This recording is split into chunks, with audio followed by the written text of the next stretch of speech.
السلام علیکم ورحمۃ اللہ وبرکاتہ۔ حضرات، بابر جب ہندوستان میں آئے تو پانی پت کی لڑائی میں ابراہیم لودھی کو ہرا کر اس نے میوات کی طرف رخ کیا اور بھرت پور کے راجا رانا سانگھا کو جنگ کا اعلان کر دیا۔ راجا سانگھا نے حسن خاں میواتی سے مدد مانگی۔ راجا حسن خاں میواتی 12,000 میواتیوں کی فوج لے کر خانوا کے میدان میں پہنچے اور اسی لڑائی میں راجا سانگھا مارا گیا اور پھر راجا حسن خاں میواتی نے لڑائی کی کمان سنبھالی اور بابر کے چھکے چھڑائے۔ آخر میں ایک توپ کا گولا راجا حسن خاں میواتی کے سینے میں لگا اور وہ اپنے وطن کے لیے شہید ہو گیا۔ بابر نے آپ کو اسلام کا واسطہ دیا اور آپ نے قبول نہ کیا۔ وطنی بھائی راجا سانگھا کا ساتھ دیا۔ جبا دیتے ہیں جس کو بھی نبھا دیتے ہیں میواتی، جبا دیتے ہیں جس کو بھی نبھا دیتے ہیں میواتی، جبا دیتے ہیں جس کو بھی نبھا دیتے ہیں میواتی، بڑا کے حکم پر گردن کٹا دیتے ہیں میواتی۔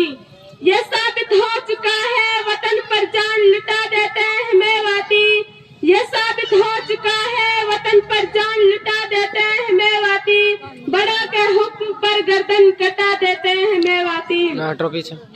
محترم سامعین، میں آج آپ کو اپنی میو قوم کی بہادری کے بارے میں بتاؤں گی۔ میو قوم وہ قوم ہے جو اس دیش کے خاطر مغلوں سے لڑی، جو اس دیش کے خاطر انگریزوں سے لڑی۔ میو قوم وہ قوم ہے جو آزادی سے پہلے 1857 کی لڑائی میں 10,000 سے بھی زیادہ میو مسلمان شہید ہوئے، جن میں گھاسیڑا میں 157 لوگوں کو پھانسی دی گئی۔ ہمارے بڑے گاؤں روپڑا میں 425 لوگوں کو گولیوں سے اڑا دیا گیا۔ ہوڈل گڑھی میں 85 لوگوں کو پھانسی دی گئی۔ حسن پور میں میو خاں و رحیم خاں کو پھانسی دی گئی۔ حسن پور میں میو خاں و رحیم خاں کو پھانسی دی گئی۔ گاؤں سے حسانہ میں چاو خاں و میو خاں کے سمیت 12 لوگوں کو پھانسی دی گئی۔ نوح میں 18 لوگوں کو پھانسی دی گئی۔ توڑو میں 19 لوگوں کو پھانسی دی گئی۔ ماؤتی گاوا کے 73 لوگوں کو پھانسی دی گئی۔ اربر ننگلی کے 52 لوگوں کو پھانسی دی گئی۔ کوڈل گہرو اہروا کے 85 لوگوں کو پھانسی دی گئی۔ تسینی میں 11 لوگوں کو پھانسی دی گئی۔ آکیڑا کے 3 لوگوں کو پھانسی دی گئی۔ گھاگس، کنسالی، سیو، نگینا، کنہانا، پیراج پور، جھرکا، مانڈی کھیڑا و بلم گڑھ میں جم کر قہر برپایا گیا۔ محترم سامعین، میں آج آپ کو اپنے میو قوم کے ایک سپوت کا واقعہ سناتی ہوں۔ چودھری ہمت خاں گاؤں سیف پور تحصیل تجارہ ضلع الور کے رہنے والے ہیں۔ 1947 میں جب میو قوم کو چاروں طرف سے گھیرا جا رہا تھا، کوٹ بہین، نئی پچھور، دیما پہاڑی میں دھاڑیں چل رہی تھی۔ ادھر بھرت پور راجا کا قہر ڈایا جا رہا تھا، ادھر الور راجا کا قہر ڈایا جا رہا تھا۔ تب میو قوم کے لیڈروں نے ایک مشورہ کیا جس میں چودھری یاسین، چودھری عبدالحی اور چودھری ہمت خاں کو طے کیا گیا۔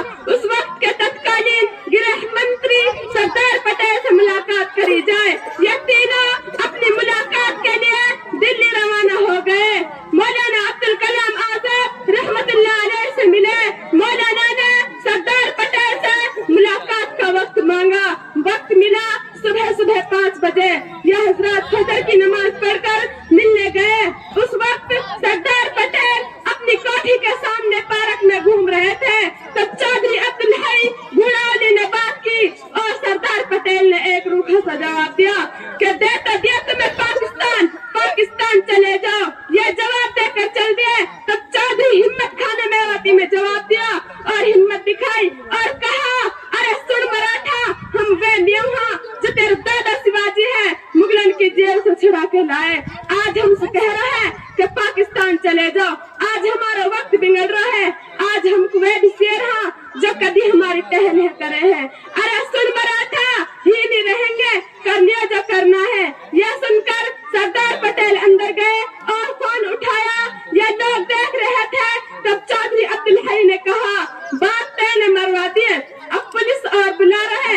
یہ وہاں سے چل دیے سائیکلوں پر۔ تب بھونڈتی کے پاس پہنچے تو ملٹری کی گاڑی پاس